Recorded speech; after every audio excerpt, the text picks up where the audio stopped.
الحمد لله نحمده ونستعينه ونستغفره ونعوذ بالله من شرور أنفسنا ومن سيئات أعمالنا من يهده الله فلا مضل له ومن يضلله فلا هادي له ونشهد أن لا إله إلا الله وحده لا شريك له ونشهد أن سيدنا وسندنا ومولانا محمد وعلى آله وأصحابه وبارك وسلم. إن الله وملائكته يصلون على النبي يا أيها الذين آمنوا صلوا عليه وسلموا تسليما. اللهم صل على سيدنا مولانا محمد وعلى آل سيدنا مولانا محمد. اللهم صل على سيدنا مولانا محمد وعلى آل سيدنا مولانا محمد. নবী গো আপনার ভালোবাসায় আল্লাহর ওলি হওয়া যায়। নবী গো আপনার ভালোবাসায় দুজক হারাম হয়ে যায়। আল্লাহুম্মা সাল্লি আলা সাইয়্যিদিনা মাওলানা মুহাম্মদ ওয়া আলা আলি সাইয়্যিদিনা মাওলানা মুহাম্মদ।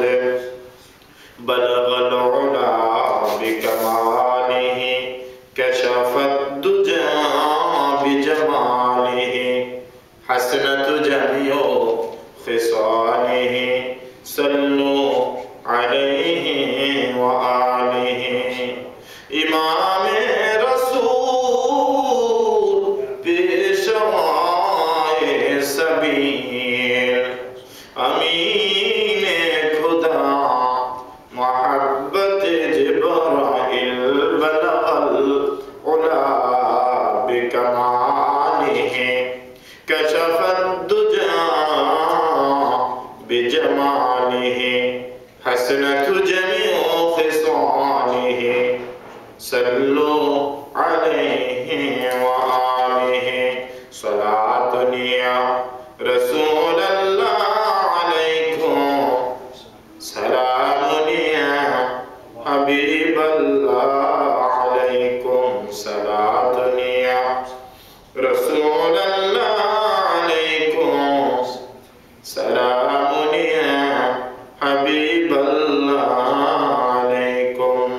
আসলে ঈমান রূহে কুরআন মাগজ দিল আস্তি রব্বি রাহমাতাল লিল আলামিন সালাতুন ইয়া রাসূলাল্লাহ আলাইকুম সালামুন ইয়া হাবিবাল্লাহ আলাইকুম।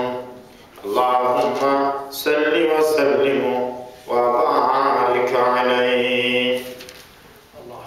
উপস্থিত মুআজ্জাজ মুহতারাম দিগারে সম্মানিত মুসল্লিয়ানে কিরাম, আমার মা বোনেরা, আমরা মহান আল্লাহ সুবহানাহু ওয়া তাআলার দরবারে লক্ষ কোটি শুকর আর সুজুদ আদায় করছি যে মনিব আপনি আমাদেরকে আজকে বরকতময় সময়ে আল্লাহর কোরআনের কিছু কথা শোনার জন্য, বিশেষ করে আমার মা বোনরা প্রতি বুধবারে আপনারা চলে আসেন আল্লাহর এই কোরআন শোনার জন্য, তাফসীর শোনার জন্য। আল্লাহ সুবহানাহু ওয়া তাআলা আপনাদেরকে আজকে পূর্বের মতো আজকেও আল্লাহর করে এই তাফসীরুল কোরআনের আলোচনা শোনার জন্য আসার জন্য আল্লাহ তৌফিক দিয়েছেন। এই জন্য আমরা সর্বপ্রথম আল্লাহ পাকে শুকরিয়া আদায় করি। আমরা সকলে হৃদয়ে উজাড় করে বলি আলহামদুলিল্লাহ। আল্লাহ পাকের নিয়ামতের শুকরিয়া আদায় করা এর চাইতে বড় বড়ত্ব মহত্বের শব্দ আর হতে পারে না। যখনই কোনো বান্দা তার হৃদয় উৎসাহ করে বলে আলহামদুলিল্লাহ, আমার আল্লাহ খুশি হয়ে যায়। এবং আল্লাহ বান্দাকে প্রশ্ন করে, বান্দা তুই কার প্রশংসা করলি? বান্দা কয় লিল্লাহি রাব্বিল আলামিন, যিনি বিশ্ব জাহানের প্রতিপালক, যিনি আমার সৃষ্টিকর্তা, রিজিক দাতা, যিনি আমার হায়াতের মালিক, যিনি আমার মৃত্যুর মালিক, যিনি আমার মৃত্যুর পরে আবার আমাকে জিন্দা করবেন, আমার জিন্দেগির সম্পর্কে যিনি হিসাব নেবেন, সেই মহান রব্বুল আলামিনের প্রশংসা আমরা করি। আর সেই শব্দটুকু হলো আলহামদুলিল্লাহ, সুবহানাল্লাহ, সুবহানাল্লাহিল আযীম। এজন্য আমরা সর্বপ্রথম আল্লাহ পাকের শুকরিয়া আদায় করে নিলাম। তো বিশেষ করে আমার মা বোনদেরকে আমি দৃষ্টি আকর্ষণ করে বলছি যে কথাটুকু, সেটা হলো আমরা দীর্ঘ 1 মাস হজের মাস গিয়েছেন, প্রায় 2 মাস পর্যন্ত আমরা হজের উপর আলোচনা করেছি। ইব্রাহিম আলাইহিস সালাম, ইসমাঈল আলাইহিস সালাম, আল্লাহ রাব্বুল মা হাজারা রাদিয়াল্লাহু তাআলা আনহা, বিবি সারা, তাদের কথাগুলো আমরা আলোচনা করেছি। এর দীর্ঘ 2 মাস পর্যন্ত আমরা হজের উপর, হজের গুরুত্ব, হজের তাৎপর্য, হজের মহত্ব, মাকাম ইব্রাহিম, জমজমের কূপ, সর্বোপরি মদিনাতুল মুনাওয়ারা যেখানে শুয়ে আছেন দু জাহানের বাদশা নবী মুহাম্মদ রাসূলুল্লাহ সাল্লাল্লাহু আলাইহি ওয়াসাল্লাম, সেই রওজা সম্পর্কে আমরা আলোচনা করেছি। তো আমরা ইতিপূর্বে সূরা তাহা, ওই সূরাটা নিয়ে আলোচনা করছিলাম, এবং একদিন আলোচনা করার পরে আমরা এই হজের উপর আলোচনাতে আমরা চলে যাই। তো এখন আমরা আবার সেই সূরা তাহা, আমরা প্রথম 3-4টি আয়াতের তাফসীর আমরা একদিন শুনেছিলাম, তারপর থেকে আমরা আজকে আশা করব সেখান থেকে আমরা আবার সেই সূরার ধারাবাহিকতায় আমরা আলোচনা শুরু করব। এবং অত্যন্ত চমক, সুন্দরতম এবং অত্যন্ত মানুষের বোঝার জন্য, মানুষের জীবনকে সুন্দর করার জন্য, এবং বিশেষ করে আমার মা বোনদেরকে এই সূরার মধ্যে শিখার জন্য অনেক কিছু চমকপ্রদ ঘটনা আল্লাহ রাব্বুল আলামিন আলোচনা করেছেন, যে আলোচনাগুলো আপনি আমার জন্য, হিদায়াত পাওয়ার জন্য, আল্লাহর উপর আস্থা, আল্লাহর প্রতি বিশ্বাস, আল্লাহর প্রতি বান্দার আবেগ যখন নিরুপায়, আশ্রয়হীন, সে অবস্থায় যে স্বয়ং আল্লাহ আমাদেরকে আশ্রয় দিবেন, সেই কথাগুলো এই সূরার মধ্যে বলেছেন। আর একজন নবী, যিনি বাণী পয়গম্বর, জলিল কদর, অত্যন্ত উচ্চমানের একজন পয়গম্বর ছিলেন, সেই নবী, সেই পয়গম্বর আল্লাহর নবী হযরতে মূসা আলাইহিস সালামের কথা এই সূরার মধ্যে খুব আলোচনা করা হয়েছে। এই জন্য যে আল্লাহর নবী মূসা আলাইহিস সালাম, ওনার জীবনের উত্থান পতন, ওনার জীবনের আবির্ভাব, উনি দুনিয়াতে আগমন, আবার এরই মাঝে শত্রুর মাঝে উনি লালন পালন, একসময় উনি বড় হবে, আবার যেই শত্রু ফেরাউন, সেই ফেরাউনের মোকাবেলায় উনি আবার দ্বীনের দাওয়াত দিয়ে উনি ওনার সমস্ত মুরিদানদেরকে নিয়ে, উনি ওনার ভক্তদেরকে নিয়ে আবার এক সময় নীল দরিয়া আল্লাহ পাক রব্বুল আলামিন একটা সাগরের মাঝখানে ওনার লাঠির আঘাতে রাস্তা করে দিবেন, উনি পার হয়ে যাবেন। এই সমস্ত ঘটনাগুলো এই সূরার মধ্যে আলোচনা করা হয়েছে, যাতে মানুষ আল্লাহ পাকের হিদায়াতের নূর তারা গ্রহণ করতে পারে। আর সেটা হলো যে আল্লাহ পাক রব্বুল আলামিন এই সূরার মধ্যে যে আলোচনা করেছে, আমরা একদিন আলোচনা করেছিলাম তাহা মা আনসালনা আলাইকাল কুরআনা লিতাশকা, ইল্লা তাযকিরাতুন লিমান ইয়াখশা তানসীলাম মিম্মান খালাকাল আরদা ওয়াস সামাওয়াতিল উলা। এই আয়াতগুলোর আমরা তাফসীর করেছিলাম, আলোচনা করেছিলাম এবং বেশ আরো কয়েকটি আয়াত। তারপরে আল্লাহ রাব্বুল আলামিন এক আয়াতের মধ্যে বলছেন আল্লাহু লা ইলাহা ইল্লাহু লাহুল আসমাউল হুসনা। ৭ম নম্বর আয়াতে আল্লাহ পাক রব্বুল আলামিন বলছেন আল্লাহু লা ইলাহা ইল্লাহু, আল্লাহ ছাড়া আমাদের আর কোনো প্রভু নেই। নবমণ্ডল, ভূমণ্ডল, এই দুইয়ের মাঝখানে যে যা কিছু সৃষ্টি করেছেন, এই সৃষ্টিকর্তা, বিধানদাতা, মালিক হলেন আল্লাহ। তিনি ছাড়া আমাদের আর কোনো প্রভু নেই, আর কোনো মনিব নেই, আর কোনো রব নেই, একমাত্র তিনি আমাদের আল্লাহ। আল্লাহ বলছেন বান্দা, মানুষ তো বিভিন্ন ভাবে আল্লাহকে ডাকে। কেউ নামাজ পড়ে আল্লাহকে ডাকে, কেউ রোজা রেখে, কেউ জিকির করে। আল্লাহ বলে লাহুল আসমাউল হুসনা, বরং তোমরা আমি আল্লাহ কতগুলি সুন্দরতম নাম আছে, সেই নামগুলো নিয়ে আমি আল্লাহকে ডাকতে পারো। যেমন আল্লাহ পাকের একটা নাম হলো জাতি আর ৯৯টা নাম হলো সিফতি। অর্থাৎ আল্লাহ নামটা হলো আল্লাহ পাকের জাতি নাম, আর ৯৯টা যে নাম এগুলো হলো আল্লাহ গুণবাচক নাম। ইয়া রহমান, ইয়া রহিম, ইয়া হাইয়ু, ইয়া কাইয়ুম, ইয়া বুরহান, ইয়া সুলতান, ইয়া যাল জালালি ওয়াল ইকরাম।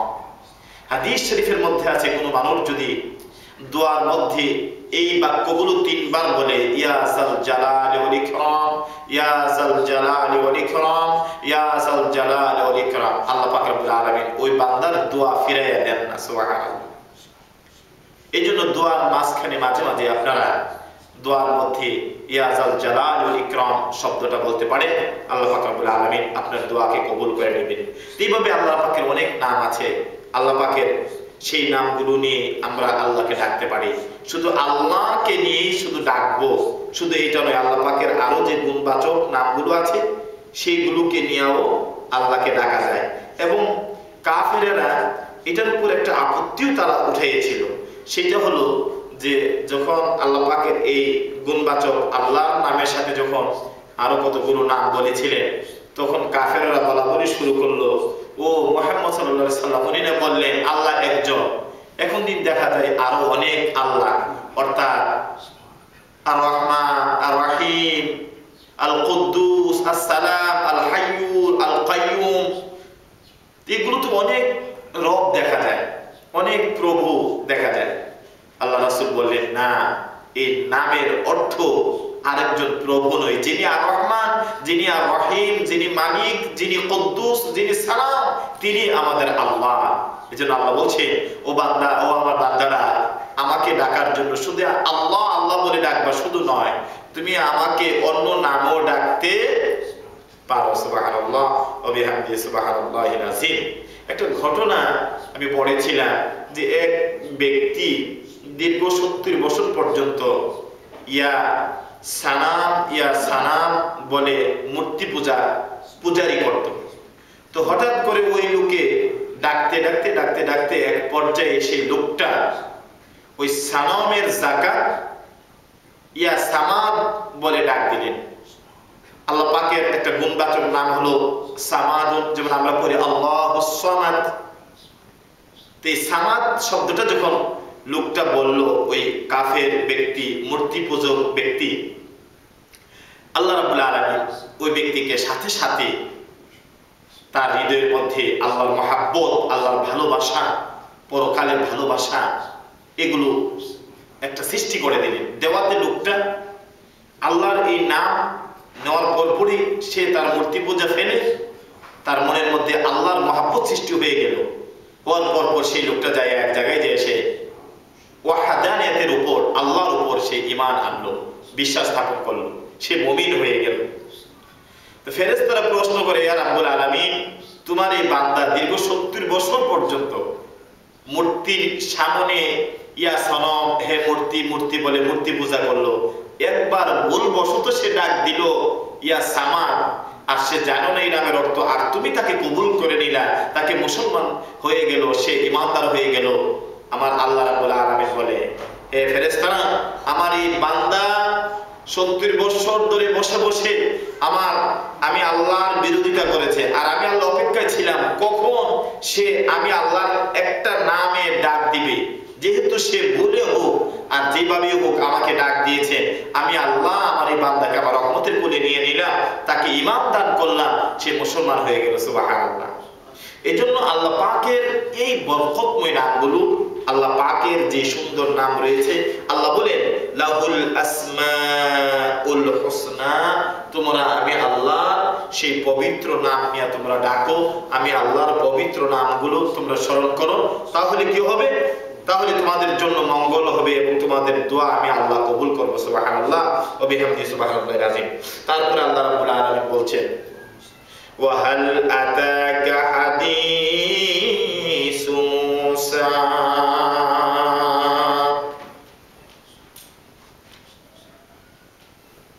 আল্লাহ বলছেন ওয়া হাল আতাকা হাদিসু মূসা। আল্লাহ রাব্বুল আলামিন বলেন, বন্ধু আমাদের নবীকে বলছে, ইয়া মুহাম্মদ সাল্লাল্লাহু আলাইহি সাল্লাম, আপনার কাছে কি মূসা নবীর বৃত্তান্ত, মূসা নবীর কথা, মূসা নবীর আলোচনা কি, তার ব্যাপারে কি আপনার কাছে পৌঁছেছে? আপনি কি জানেন মূসা নবীর কথা? এখন কে সেই মূসা নবী? ওয়া হাল আতাকা হাদিসু মূসা, মূসার ব্যাপারে কি, মূসা নবীর ব্যাপারে কি আপনার কাছে কোন পয়গাম, মূসা নবীর ব্যাপারে কি বৃত্তান্ত আপনি শুনেছেন? আল্লাহ রাব্বুল আলামিন আল্লাহর হাবিবকে প্রশ্ন করলেন। এখন মূসা আলাইহিস সালাম কে?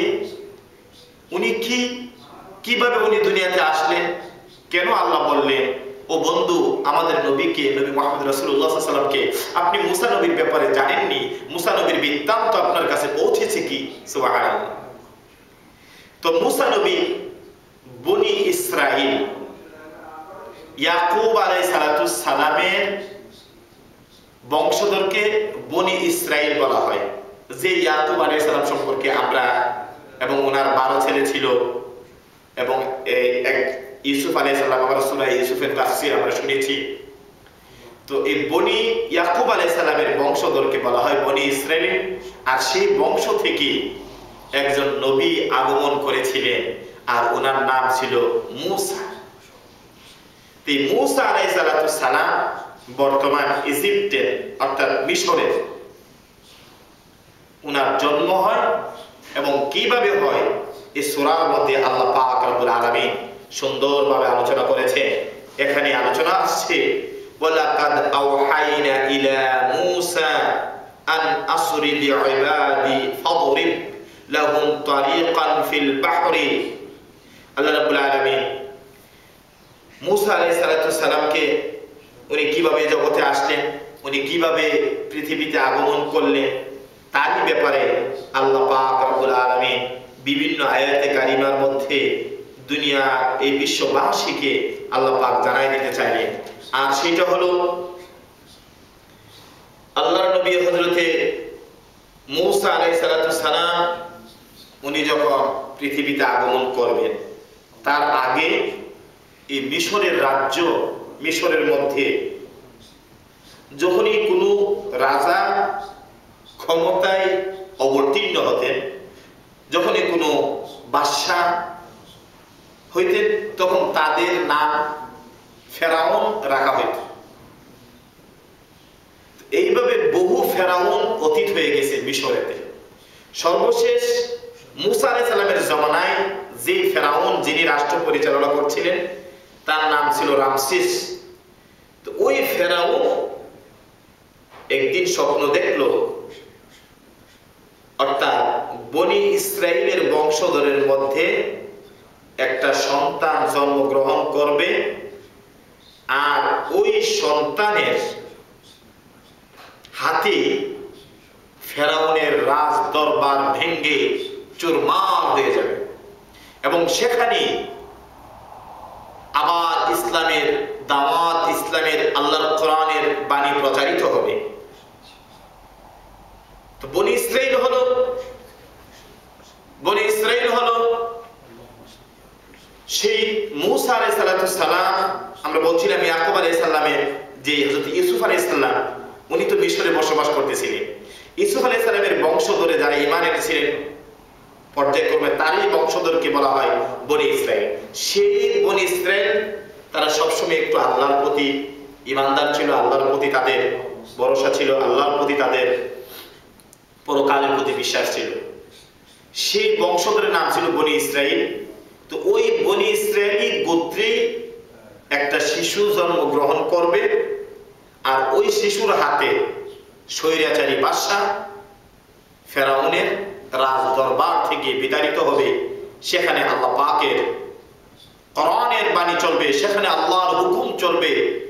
মানুষ জুলুম, অত্যাচার, অবিচার থেকে, ফেরাউনের আক্রমণ থেকে মানুষ সেদিন নাজাত পাবে। এই সন্তান আগমনের আগেই মিশরের কিছু কিছু যারা আগেকার দিনে আপনার আকাশের নক্ষত্র দেখে তারা বলতে পারতো অনেক কিছু, এটা একটা বিদ্যা আছে।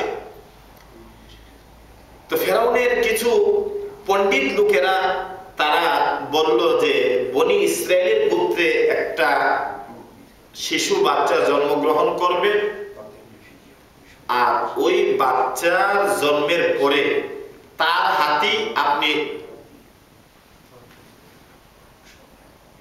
ওই বাচ্চার হাতে আপনার রাজত্বের ক্ষমতা সব ভেঙে চুরমার হয়ে যাবে। কাজে ওই সন্তান যাতে পৃথিবীতে আগমন না করতে পারে, এটাকে ব্যারিকেড দেওয়ার জন্য, সেটাকে বন্ধ করার জন্য আপনি চেষ্টা করেন।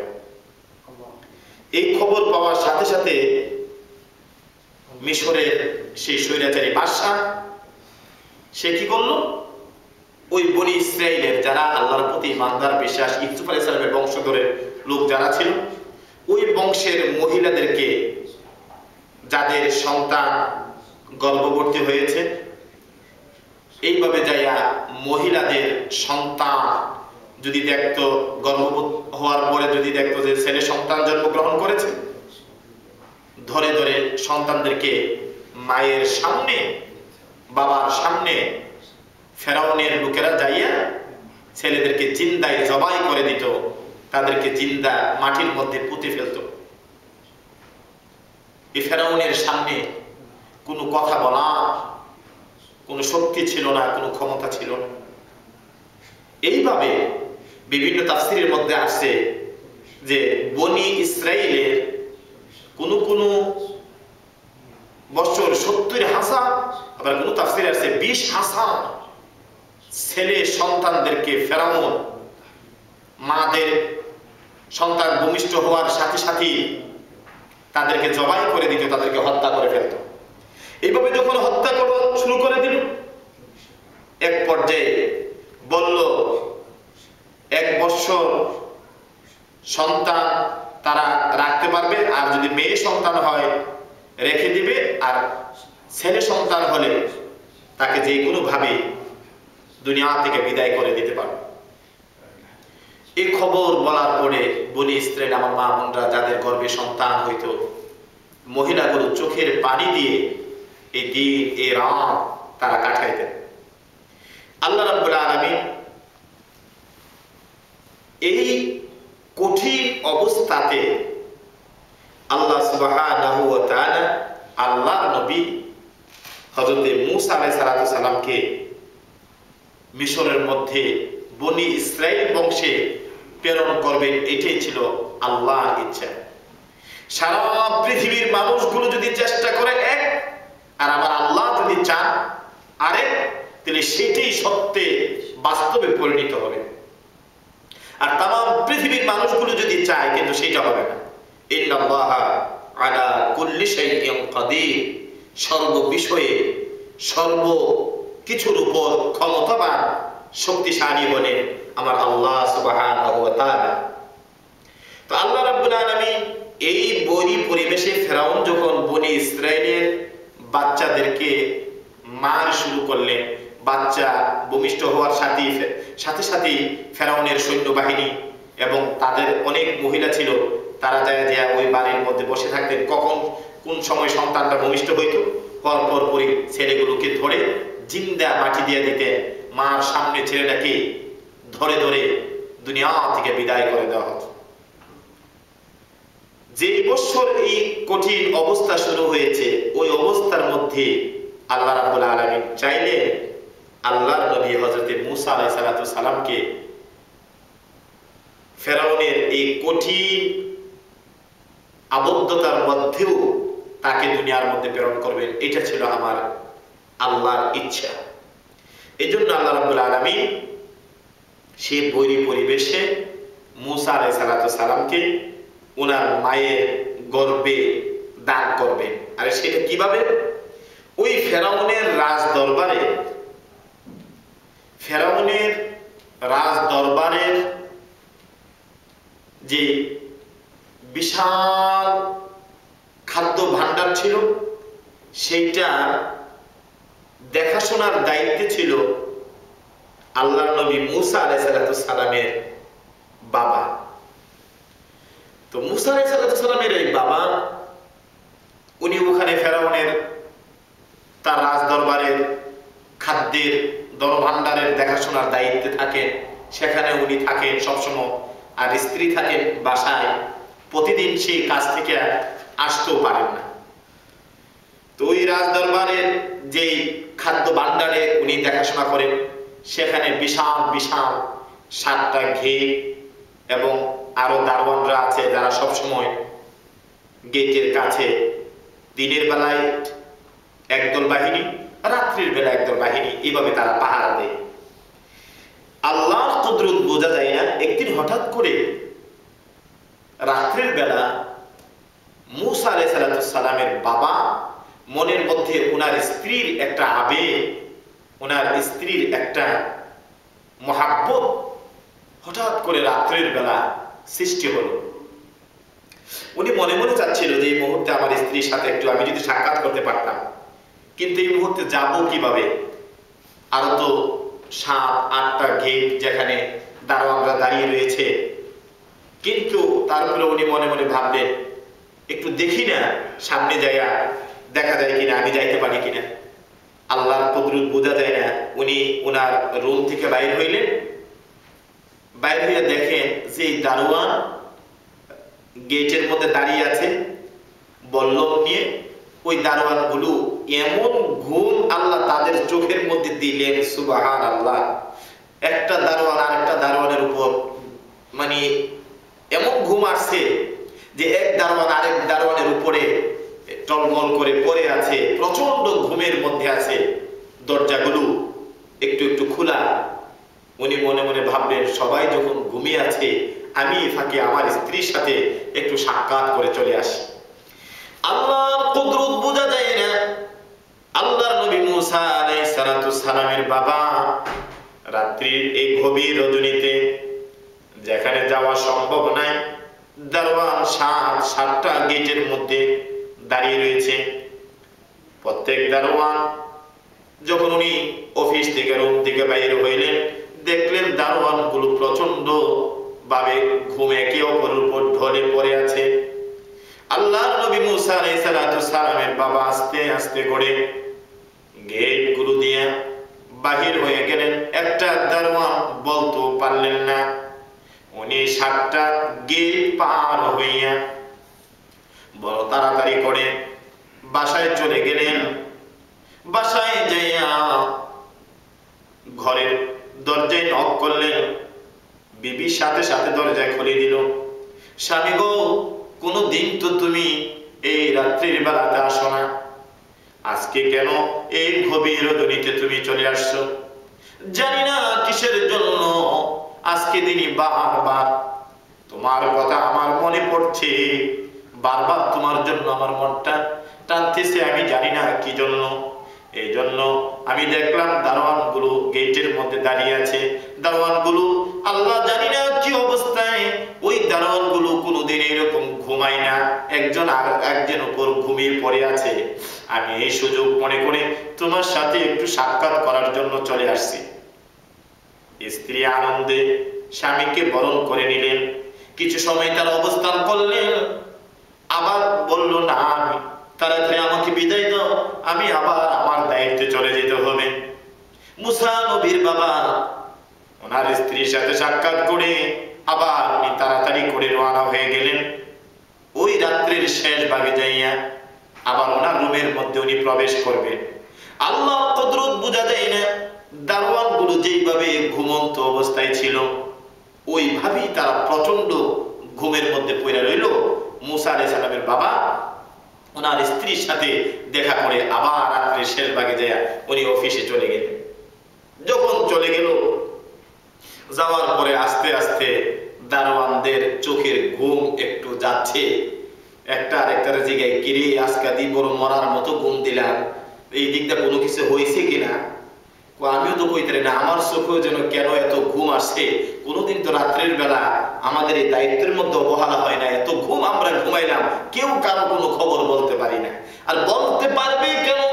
আল্লাহ রাব্বুল আলামিন দারওয়ানদের চোখের মধ্যে এমন ঘুম চেপে দিলেন, এমন ভাবে দিয়ে দিলেন দারওয়ানরা ঘুমাবে, আল্লাহর নবী মুসা আলাইহিস সালামের বাবা চলে যাবে। আর ওই দিনে আল্লাহ রাব্বুল আলামিন মুসা নবীর মায়ের গর্ভের মধ্যে আল্লাহর নবী মুসা নবীকে প্রেরণ করবে, এই ইচ্ছা ছিল। বিদায় দারওয়ানরা ঘুমাইলো, মুসা নবীর বাবা চলে গেলেন ওনার স্ত্রীর কাছে। তারা মিলন হলো, সাক্ষাৎ হলো। আল্লাহর কুদরত বোঝা যায় না। ওই রাত্রি আল্লাহ রাব্বুল আলামিন মুসা নবী ওনার মায়ের গর্ভে চলে গেলেন। সুবহানাল্লাহ ওয়া বিহামদিহি সুবহানাল্লাহ। এদিক দিয়ে বনি ইসরাইলের পুরুষগুলো মেয়েদের সাথে যাতে ওই বৎসর কোনো মিলন না হতে পারে, তারা যাতে কোনো সাক্ষাৎ না করতে পারে, ফেরাউনে খুব কঠিন ভাবে দেখাশোনা করতেন। আর তারই রাজ দরবারে চাকরি করে মুসা নবীর বাবা সেখান থেকে রাত্রির বেলা আল্লাহ রাব্বুল আলামিন সেইভাবে ওনার স্ত্রীর সাথে সাক্ষাৎ হলো। আর এরই মাঝে মুসা আলাইহিস সালাম ওনার মায়ের গর্ভে চলে গেলেন। সুবহানাল্লাহ। পরের দিন যারা জ্যোতিষ ছিল, জ্যোতিষ বিজ্ঞানী, তারা তারকা দেখে অনেক কিছু বলতে পারত। তো ওই বিজ্ঞানীরা, জ্যোতিষরা এবার ফেরাউনের রাজ দরবারে চলে গিয়ে বলল, হে বাদশাহ মহারাজ, আপনি যাদের বিরোধিতা করতেছেন, যে হাজার হাজার শিশুদেরকে আপনি জবাই করে দিয়েছেন, সেই শিশু তো তার মায়ের গর্ভে চলে গিয়েছে। আপনি বনি ইসরাইলদের পুরুষদেরকে মহিলার সাথে মিলন করা নিষেধ দিয়েছেন, অথচ এরই মাঝে ওই সন্তান, ওই শিশু তো চলে গেছে তার মায়ের গর্ভে। ফেরাউনের অধিক চিন্তায় পড়ে গেল, যে শিশু দুনিয়াতে আসতে পারবে না তার বাধা দেওয়ার জন্য এত কিছু কার্যক্রম চালাইলাম, বনি ইসরাইলের পুরুষদেরকে মিলন বন্ধ করে দিলাম, বাচ্চারা প্রসব হলে দুনিয়া থেকে বিদায় করে দিচ্ছি, তাদেরকে মেরে ফেলা হচ্ছে, আর এই অবস্থায় নাকি সন্তান চলে গেছে মায়ের গর্ভে। কোন সেই ব্যক্তি? আমরা খুঁজে দেখতে হবে। ফেরাউনের সেই জালেম মহিলারা, পুরুষেরা বনি ইসরাইলের প্রতিটা ঘরে ঘরে যাইয়া খবর নেওয়া শুরু করলো। কেউ গর্ভবতী হয়েছে কিনা, কেউ সন্তান প্রসব করে কিনা, কেউ কিছু হয় কিনা, এইরকম ভাবে তারা খুঁজ শুরু করলো। আল্লাহু আকবার। আল্লাহর কোরআন কিভাবে সুন্দর করে এই ঘটনাগুলো বলে দিয়ে বলছে, দুনিয়ার সমস্ত মানুষ যদি চায় একটা সন্তানকে বাধা দেওয়ার রেখার জন্য পারবে না, যদি আমার আল্লাহর ইচ্ছা থাকে। সুবহানাল্লাহ। মুসা আলাইহিস সালাম মায়ের গর্ভে চলে গেলেন। আস্তে আস্তে মার গর্ভে 1 মাস, 2 মাস, 3 মাস একটু একটু বড় হইতেছে। এদিক দিয়ে ফেরাউনের দরবার থেকে অনেক মহিলারা চলে যায়। ওই বংশের কোন মহিলারা গর্ভবতী হচ্ছে কিনা, মায়েরা যখন একটু সন্তান 2-3 মাস, 4 মাস, 5 মাস যায়, তখন একটু সিমটম বোঝা যায়। আল্লাহর কুদরত, মুসা আলাইহিস সালাম মায়ের পেটে আস্তে আস্তে বড় হচ্ছে, কিন্তু মুসা আলাইহিস সালামের মায়ের কোনো পরিবর্তন হচ্ছে না। সুবহানাল্লাহ ওয়া বিহামদিহি সুবহানাল্লাহ আযীম। মুসা আলাইহিস সালাম মা নরমালি ভাবে, তো মাঝে মাঝে ওই মহিলারা আসলে উনি এমনি একটা চাদর দিয়া একটু থাকতেন, বলতেন আমার শরীরটা বেশি ভালো না, যাতে না বুঝতে পারে, ওইভাবে তাদের থেকে বেঁচে থাকতেন। সুবহানাল্লাহ। এইভাবে আস্তে আস্তে মুসা আলাইহিস সালাম মায়ের গর্ভে বড় হইতে থাকলেন। সুবহানাল্লাহ ওয়া বিহামদিহি সুবহানাল্লাহিল আযীম। মুসা আলাইহিস সালাম মায়ের গর্ভে দেখতে দেখতে 10টি মাস অতীত হয়ে গেল। এদিক দিয়ে ফেরাউনের বাহিনী বলা শুরু করলো, হে ফেরাউন, যে সন্তান এত বাধা দিলেন, এত মানুষকে আপনি হত্যা করলেন, সন্তান মনে হয় কিছুদিনের মধ্যেই বনি ইসরায়েলের যে কোনো জায়গায় সে দুনিয়াতে আগমন করবে। আল্লাহর কুদরত বোঝা যায় না। তারই মাঝে মুসা আলাইহিস সালাম 10 মাস পূর্ণ হয়ে গেলেন এবং দুনিয়ার মধ্যে মুসা আলাইহিস সালাম আগমন করলেন। যখনই আল্লাহর নবী মুসা আলাইহিস সালাম দুনিয়ার মধ্যে আগমন করলেন এবং মুসা আলাইহিস সালাম আস্তে আস্তে দুনিয়ার মধ্যে যখন আগমন করলেন, আগমনের সাথে সাথেই আল্লাহ রাব্বুল আলামিন মুসা আলাইহিস সালামের যে মা, সেই মাকে এবার আল্লাহ একটা বাণী পাঠাইলেন, একটা ওহী পাঠাইলেন, অর্থাৎ ওনার হৃদয়ের মধ্যে একটা ওহী বার্তা পাঠাইলেন। সেটা হলো আল্লাহ বললেন, ও মুসা জননী, ও মুসা নবীর মা, তোমার গর্ভে তুমি যে সন্তান ভূমিষ্ঠ করেছ, তুমি যে সন্তান দুনিয়ার মধ্যে তুমি জন্ম দিয়েছ, সেই সন্তান তো হলো বিশ্বের সবচাইতে ক্ষমতাধর সন্ত্রাসী বাদশা ফেরাউনের দুশমন। কাজী তুমি তোমার এই সন্তানকে তোমার কোলে তো তুমি লালন পালন করতে পারবে না, তোমার কোলে তুমি তাকে বড় করতে পারবে না, তোমার কোলে তাকে তোমার মায়ের মতো করে তুমি পালতে পারবে না। আল্লাহ কি বললেন, তুমি কি করো, তুমি তোমার এই সন্তানকে একটা ছোট্ট কাঠের বক্স বানিয়ে বক্সের ভিতর করে ওই মিশরের যে নীল দরিয়া আছে ওই নদীর মধ্যে তুমি রেখে দাও। আল্লাহু আকবার। যে মা দীর্ঘ 10 মাস পর্যন্ত একটা সন্তানকে পেটে বোঝা বহন করে, ওই সন্তান যখন দুনিয়ার মধ্যে আগমন করে আর মা যখন ওই সন্তানের চেহারা দেখে, মার কলিজার মধ্যে আর কোনো ব্যথা থাকে না। কিন্তু আল্লাহর কুদরত বোঝা যায় না। কোন সন্তান যদি ওই অবস্থায় ইন্তেকাল করে, মা দুঃখিনী চিৎকার করে করে বলতে থাকে, আমি যদি মৃত্যুবরণ করতাম ভালো ছিল, তারপরেও যদি আমার জাদু আমার সন্তান বেঁচে থাকতো, আমার কোনো ব্যথা থাকতো না। এত মায়া এত মহব্বত করে যে মা সন্তানকে লালন পালন করে, সন্তানকে দেখলে মার কলিজার মধ্যে আর কোনো ব্যথা থাকে না। আল্লাহ রাব্বুল আলামিন বললেন মুসা নবী মাকে বললেন, ও মুসার মা,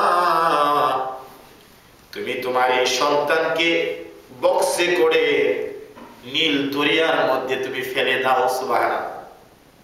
একটা মা এবার এই সন্তানকে সাগরের মধ্যে বাসাই দেওয়া কিভাবে হইতে পারে? সুবহানাল্লাহ।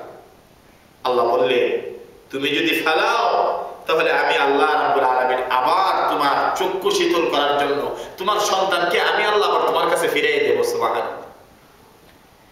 এই কথা যখন আল্লাহ রাব্বুল আলামিন মুসা নবীর মাকে বললেন, আল্লাহ রাব্বুল আলামিন বলার পরে আল্লাহর নবী মুসা আলাইহিস সালামের মা একটা সুন্দর কাঠ দিয়া একটা বক্স বানাইলেন, নৌকার মতো করে ছোট্ট আকারে। আমরা যাতে ভেলা বলি, অনেক সময় ছোট্ট ঘোড়ার মধ্যে দেখা যায় বিভিন্ন কিছু রেখে মানুষ বাসিয়ে দেয়।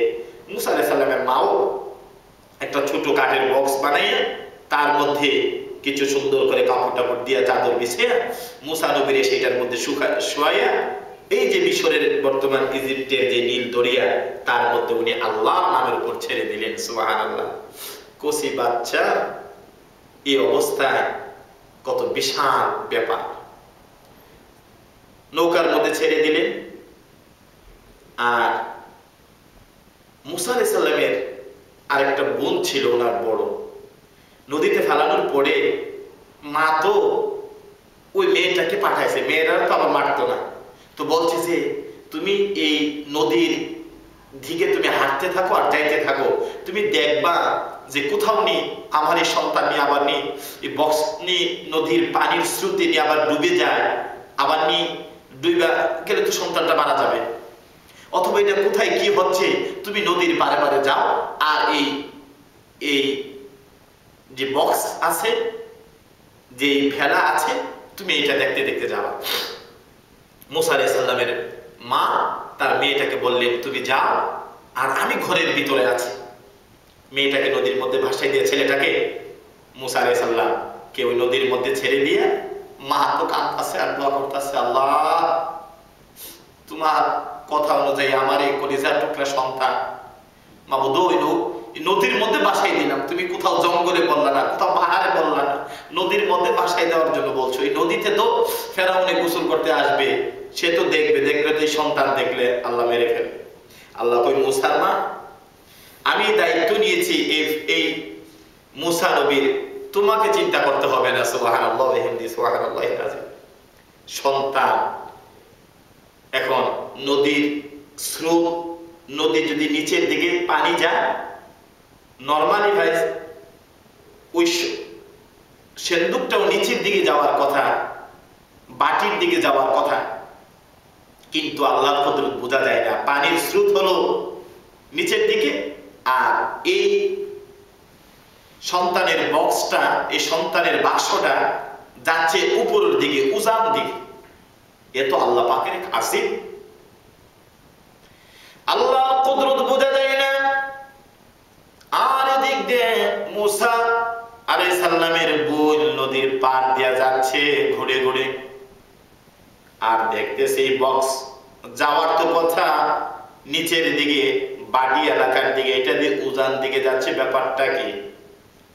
যাইতে যাইতে যাইয়া ওই নদীর কিনারায়, ওই নদীর পাশে ফেরাউনের রাজ দরবার এবং সুন্দর বালাখানা, সেখানে অবস্থান করছিল ফেরাউনের রাজ দরবারে। এবং সেখান থেকে সুন্দর ঘাটলা, সেখানে এসে গোসল করে, সেখানে এসে তারা গোসল করে।